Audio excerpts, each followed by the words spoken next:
I'm going to start here in just a minute, everybody.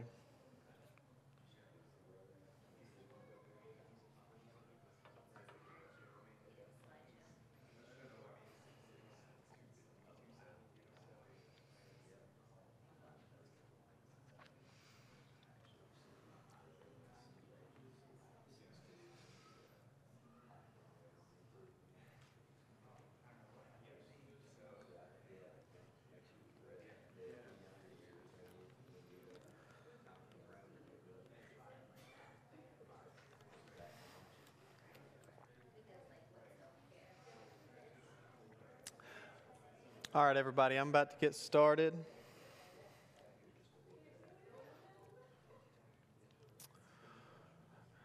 Good evening to everybody. Tonight we'll continue our series. We will study David Brainerd. David Brainerd was a missionary to Native American tribes in New England while he was alive. That's not why he's most well known to us. We'll get to that later, but that's what he did.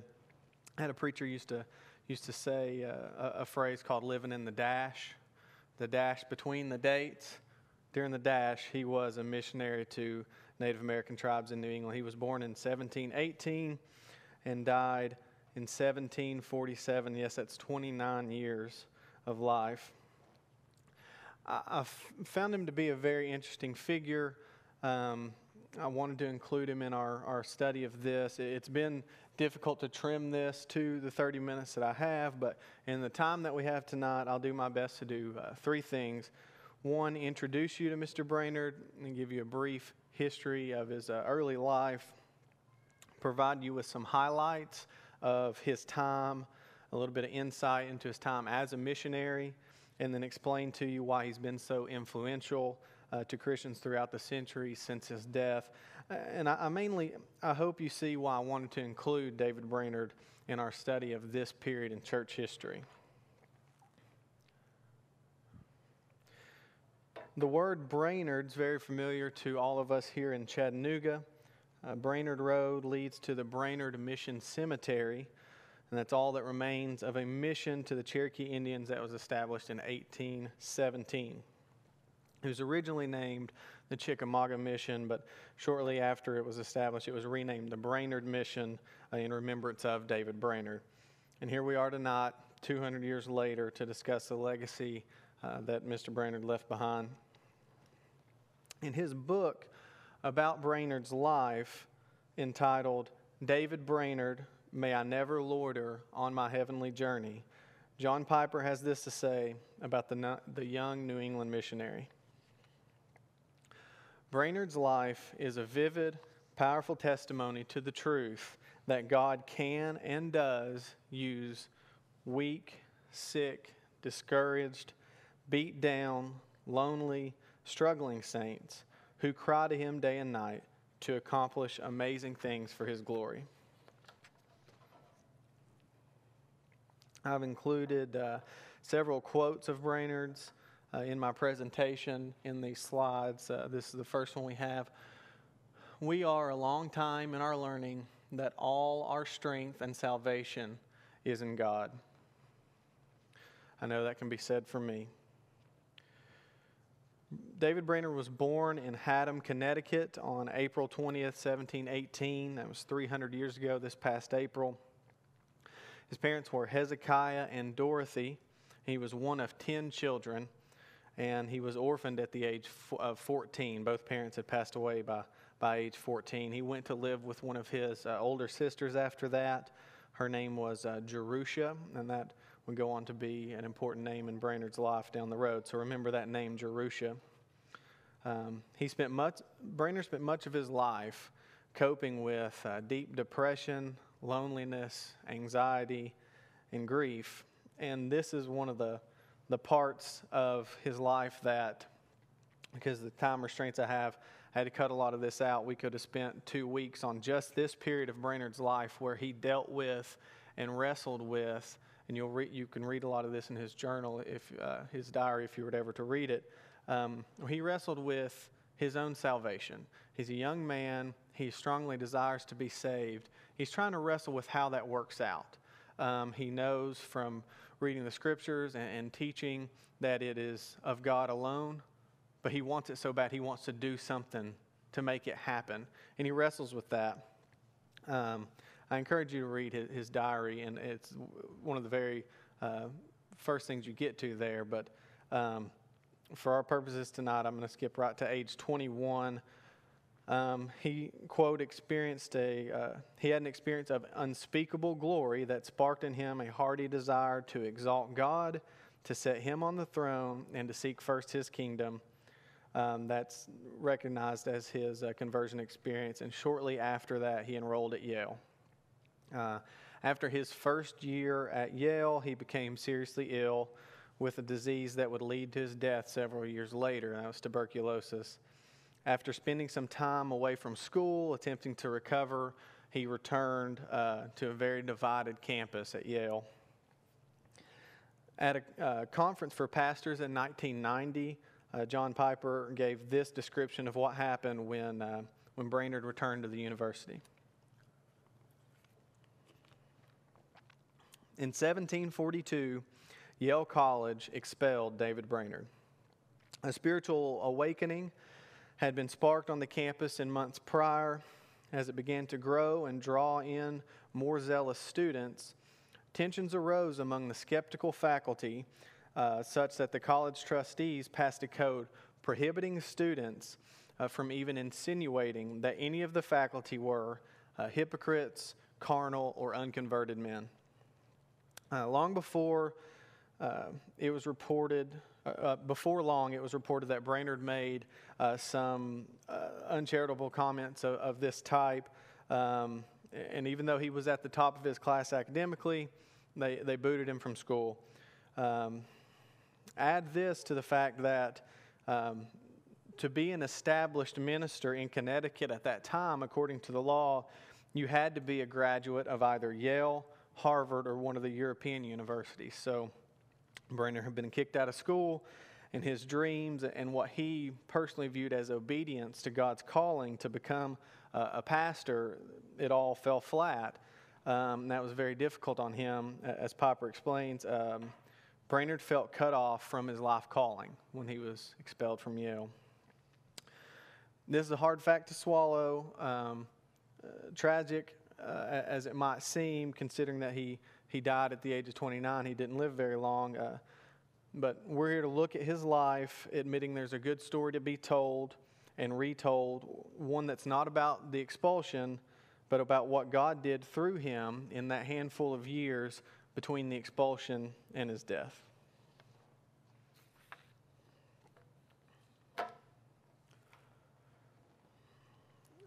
Despite being expelled from Yale, we know Brainerd inevitably went on to work in the mission field, because I already told you that. So let's kind of get to how that came about. He was unable to become an appointed and established minister of a church, but he could still become licensed to preach. So he was licensed to preach by a group of evangelicals known as New Lights. So try to give you a brief synopsis of what the New Lights were. A key figure in the group of the New Lights was Jonathan Edwards, which we'll hear more about next week. But in his book, A Faithful Narrative of the Surprising Work of God, Edwards, a leader in the awakening, describes his congregants' vivid experiences with grace as causing a new light in their perspective on sin and atonement. Old lights and new lights generally referred to Congregationalists and Baptists in New England who took different positions on the awakening than the traditional branches of their denominations. New Lights embraced the revivals that were happening in the colonies, while the Old Lights were suspicious of the revivals. Most historians commonly credit the division between Old Lights and New Lights for the creation of political factionism in Connecticut in the mid-18th century. Often many New Light Congregationalists who had been converted under the preaching of George Whitefield left that connection to become New Light Baptists when they found no evidence of infant baptism in the Apostolic Church. When told of this development, Whitefield famously quipped that he was glad to hear about the fervent faith of his followers, but regretted that so many of his chickens had become ducks.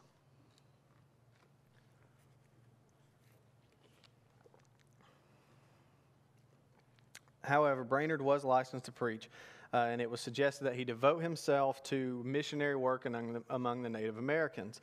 There was a huge need at that time in colonial America, and he was supported by the Society in Scotland for Propagating Christian Knowledge. He was approved for this missionary work on November the 25th, 1742. Here's another quote from Brainerd. You'll see a reference to Isaiah chapter 6. Here am I, send me. Send me to the ends of the earth. Send me to the rough, the savage, the lost of the wilderness. Send me from all that is called comfort on earth. Send me even to death itself, if it be but in your service, and to promote your kingdom. So Brainerd began his ministry with the Indians in April 1743 in Canandaigua, New York, then ministered in Crossweaksung and Cranberry in Newark, New Jersey. These were the areas of his greatest success as a missionary. Brainerd's first journey to the forks of the Delaware to reach the ferocious tribe, as they were called, resulted in a miracle of God that preserved his life and revered him among the Indians as a prophet of God. There aren't a lot of pictures of David Brainerd himself. There was the one we had at the beginning of him on horseback. I don't even know if this is him. It's just a picture I found of a Puritan preaching to Indians, so I thought I'd use it.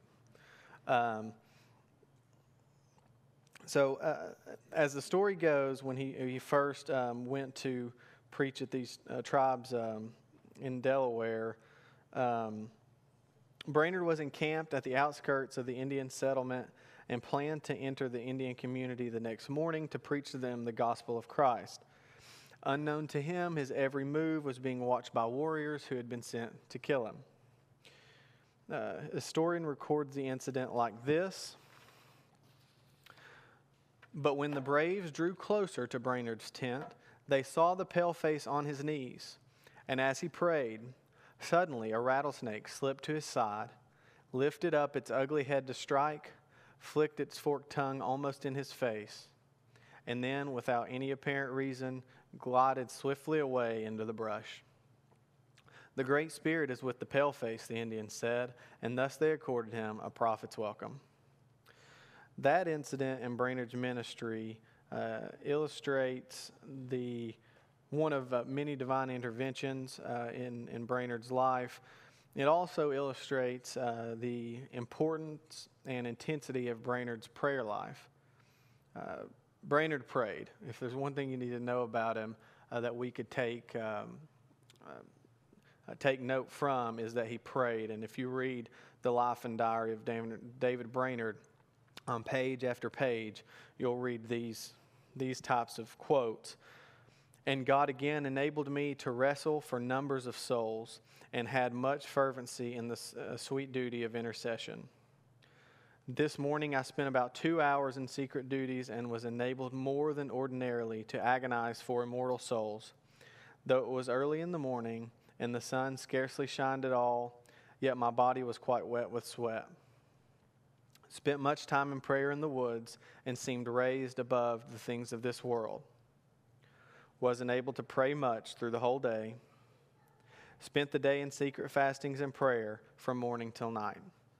So many quotes in his diary are making a point that he spent time in prayer, and he spent a lot of time praying for people's souls. There's another quote, and that's that same picture, really the only one I could find of him. "I care not where I go, or how I live, or what I endure, so that I may save souls. When I sleep, I dream of them. When I awake, they are first in my thoughts."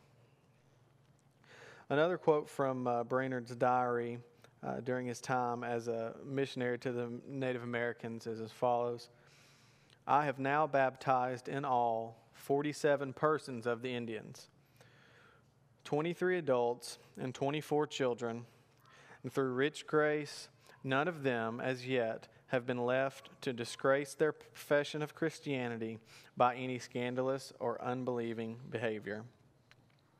I want to read you one more from his diary. This is from the Lord's Day, December 29th. I don't have the year here, actually.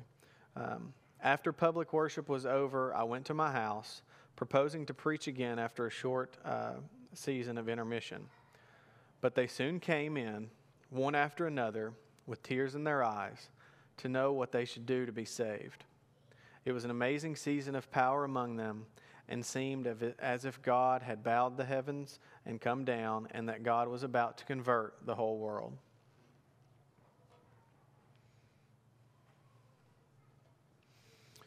Oh, 1 hour with God infinitely exceeds all the pleasures and delights of this lower world. Brainerd is different from most all the other individuals we're going to study during these next few weeks and over the past few weeks, mainly in that his story is not a long one. He was not around for several decades, leaving a mark as memorable as some of these other men, such as Whitefield, Asbury, and the Wesleys. The main reason we're discussing David Brainerd tonight as part of our study is that he kept a diary, and God has preserved it for us. From his time as a young man, wrestling with the complexities of his own salvation and God's sovereignty in it, through his time spent as a missionary struggling with loneliness and hunger and danger, and eventually as he coped with the slow, inevitable reality of his early death from a debilitating disease, through all of that, he kept a diary. He spent the last few months of his life in the home of Jonathan Edwards, nursed by Edwards' teenage daughter, Jerusha. She would go on to die from tuberculosis also just a few months later, likely as a result of caring for Brainerd. And the two are buried beside each other at Bridge Street Cemetery in Northampton, Massachusetts. That's where he passed away. That's where Edwards lived.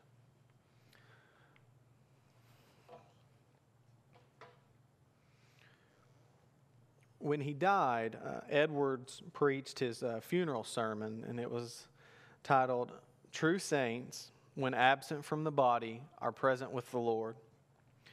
It can be found in the Hendrickson edition of Jonathan Edwards' sermons. You need to know that if you go looking for it, because there are a lot of Jonathan Edwards sermons. It's a stellar example of a Puritan funeral sermon. Like the most Puritan sermons, it was long, it was filled with doctrine, and it avoided sentimentality and superficiality at all cost. It was aimed to pierce the heart. Edwards went on to publish an edited version of Brainerd's diary as a biography in 1749, titled "An Account of the Life of the Late Reverend Mr. David Brainerd." That's one of many covers of the book. When I ran through this before, I thought I was going to go way over, so I didn't add any more. And here I am running a little short, so I think we'll have time for some Q&A. But I do have one more thing to say, and this applies to David Brainerd. It'll apply to Jonathan Edwards. It will apply to all the men that we've looked at. And in saying this, I in no way mean to diminish or downplay what these men accomplished during their lives. They were all very significant contributors to the growth of the Christian church in America, and many souls were won for Christ through the effect of their preaching and devotion to the cause of Christ. But I want us all to remember that all of these men, as influential and gifted as they all may have been, they were merely tools wielded by the hand of Almighty God. They were used by God in accordance with His sovereign will to further His kingdom here on earth. They were sinners saved by grace, just as we all are. They submitted themselves and surrendered their lives to God's service, and that's an example that we can all follow. And that's all I have for this week. So, questions, if I can answer them, anybody? Were you saying that our pastor's a Puritan preacher? You know, I have heard good things about his funeral sermons. I've not been privileged to be around for one. We'll see how long that lasts, but I imagine it's somewhere in the vein. As long as you can be allowed in our modern culture, I doubt that they let him drone on for a couple hours like Edwards likely did. But no, I don't think he's a Puritan preacher. Would he have fit in the day? Yes. Yeah. Did you get a chance to read some selections of David Brainerd's diary, I suppose? Yeah, I have not read all of it, but I read a good chunk in the beginning and then kind of skipped through some of the rest. And all of it's the same. You can get the drift of Yeah. it. Was that your first encounter with that diary? I had read snippets of it, I think as used as a reference to other things. I knew I'd read parts and quotes from it. But the two things, and I did read some of the period where he was dealing with the disease. The last part of his life, I mean, he basically couldn't do anything. He went to live with a pastor that he knew, and then right after that went to live with Edwards and stayed there till he died. And the diary is inspirational to a lot of missionaries over the last couple of centuries because of the way he dealt with knowing that he was dying at such an early age and that he was being cut off from what he really had a passion for, which was ministering and being a missionary. But the way he clung to his faith, and there are some details in there about the physical toll that it took on him, but I mean, right back into, you can see that he's drawing his strength from his faith. And then early on, I think I mentioned that as well, where he's wrestling with his own salvation. He wants it so bad. That's what you can see. He wants so bad to attain this thing. And he knows deep inside him that you can't. It's not a button you can push in yourself. And reading from the perspective of a 20-year-old man, how he's wrestling with that, I can relate to that a lot. And so I really enjoyed those as much as you can enjoy, I guess. But those two parts of the book. Yes.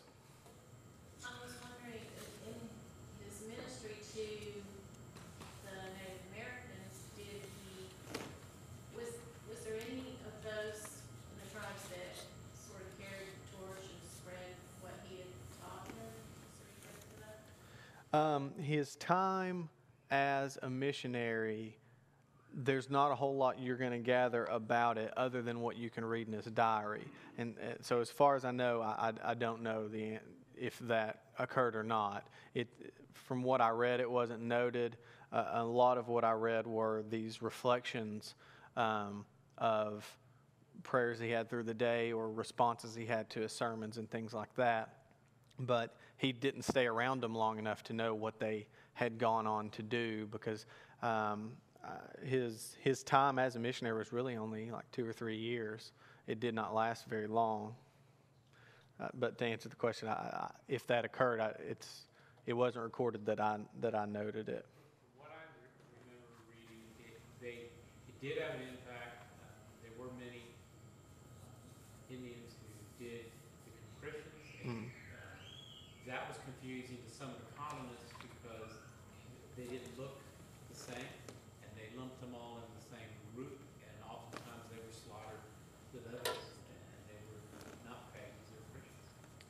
I knew I'd missed a page. I was sitting here looking for it. There's one more slide. So let me go back to this. The life and account of the late Reverend Mr. David Brainerd gained immediate recognition, and with John Wesley urged, let every preacher read carefully over the life of David Brainerd. It's the most reprinted of Edwards' books. It's never been out of print and has greatly influenced and inspired subsequent generations, mainly because of Brainerd's single-minded perseverance in his work in the face of significant suffering. And this is the last quote I have of him. It is sweet to be nothing and less than nothing, that Christ may be all in all. Now that I've actually finished my presentation, we can do a few more minutes of questioning. I knew there was, where was that other slide? I couldn't find it. All right. Anybody else?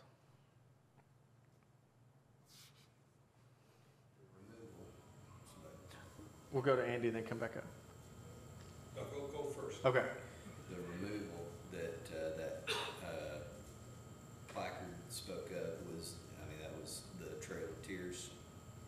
I'm guessing the removal of the Cherokee, and said that this is all that remains of the mission, the Brainerd mission. Yeah. Since the removal of the Cherokees in 1830 or 40 something, that would have been the Trail of Tears. Yeah, so that was one of several missions that existed all across the South to the Native Americans as that movement made its way south. But then when, like you said, they were removed as a part of that whole, we'll just go with the term Trail of Tears, the missionary didn't exist anymore, but they're not going to tear up a cemetery. So you'll find that old mission sites, that's what's left because it was going to not be disturbed. So that's all that remains. That actually at its largest was over 40 acres of a mission. There was a school and housing and all those things where they came together and were preached to.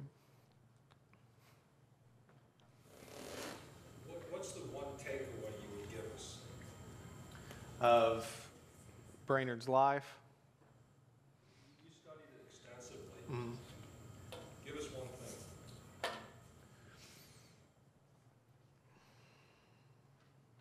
I'm going to give you two things.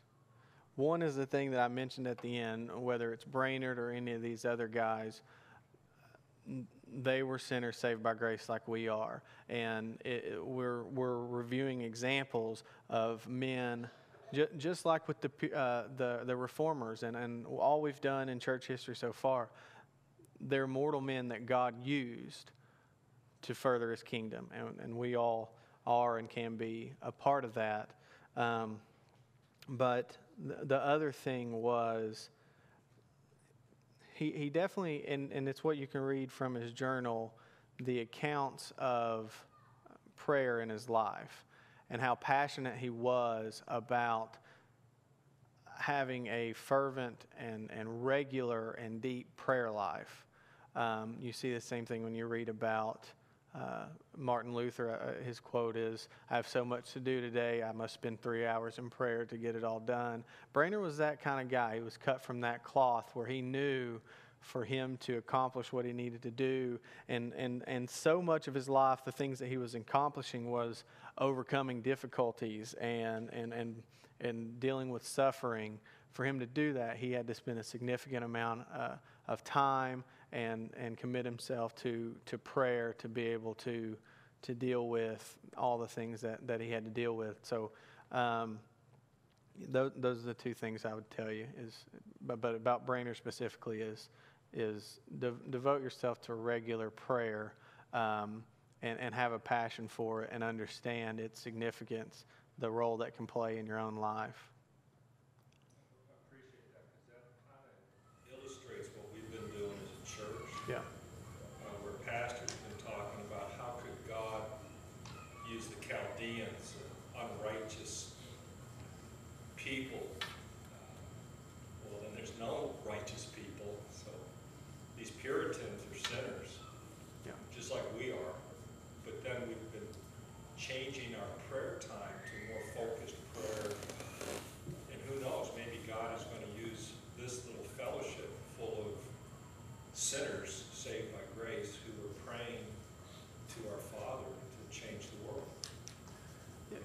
God's going to accomplish what He will, and He'll use who He will use, and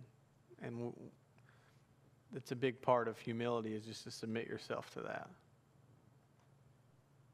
I think it's interesting too that so he became a missionary to a people group that everybody basically in those days thought was savage, Yeah. almost subhuman, you know.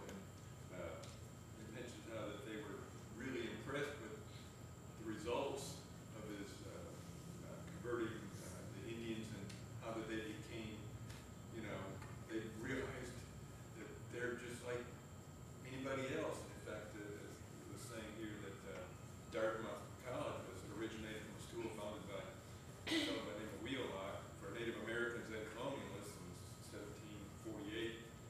He'd been inspired by Brainerd's example of Native American education. He realized that they're just people like we are, you know. They're the souls that need the Savior. Yeah. That was, I think, probably pretty radical back then. That time where he'd been kicked out of Yale, he wasn't going to be a minister of, you know, an actual church. There wasn't going to happen. It wasn't in accordance with the law.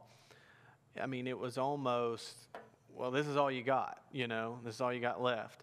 And yeah, I don't think most of the people involved had high hopes. You know, it was, you want to commit yourself to the ministry, so here's an outlet. And he really took it up and went with it and had a passion for it and came to terms with that was what God had for him. That was God's plan for his life. And you know, what I said towards the beginning, you know, he was a missionary to these tribes in New England, but that's not why we're talking about him. We're talking about him because he kept a journal, he kept a diary, and it was preserved.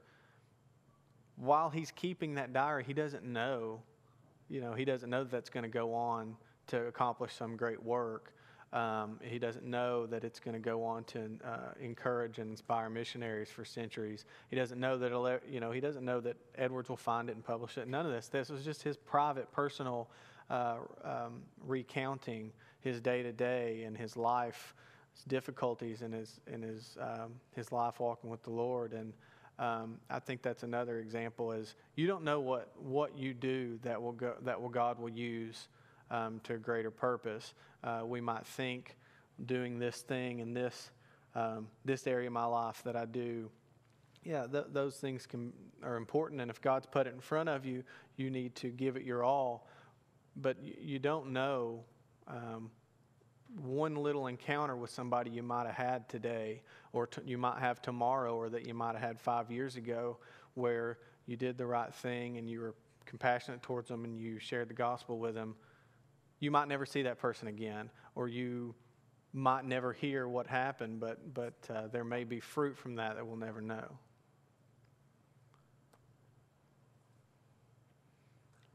Anybody else? Okay. Andy, will you close us in prayer?